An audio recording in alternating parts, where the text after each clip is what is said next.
আসসালামু আলাইকুম, welcome to my channel স্মৃতির পাতা।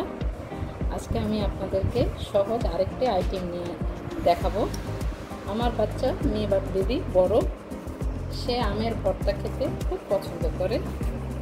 তো তার জন্য আমি সবসময় ট্রাই করি বানাতে, সময় পেলেই বানাতে পছন্দ করি। আমাদের চিন্তাই থাকে বেবিরা কি খাবে, হাজব্যান্ড কি খাবে, এই চিন্তাটাই থাকে। এটাকে কিছু কিছু করে কেটে নেব।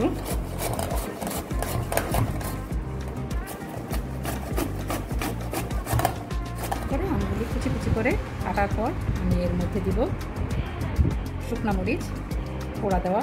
আপনারা চাইলে কাঁচামরিচ দিতে পারেন, নাও দিতে পারেন। যদি একটু ঝাল খেতে চায়, আমার মেয়ে একটু ঝাল খেতে চায়, তার জন্য আমি একটু ঝাল দিই। একটু লবণ দিব, চিনিটা একটু বেশি করে দেবো, তাহলে এটা একটু মাখানোটা সুন্দর হয়। চিনিটা একটু বেশি করে দেবো। কাঁচা পাকা আম নেবেন, কাঁচা পাকা আম নিলে ভর্তাটা খুব মজা হয়। আমার মেয়ের ফেভারিট এই ভর্তা। স্কুল থেকে এসেই এই আমের মৌসুমে বা জলপাই মৌসুম হোক, যে কোনো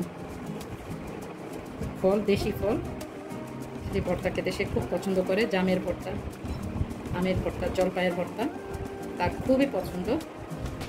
চেষ্টা করি, খুব ভালো হয় কিনা জানি না, কিন্তু আমার বেবিরা খেতে খুব পছন্দ করে।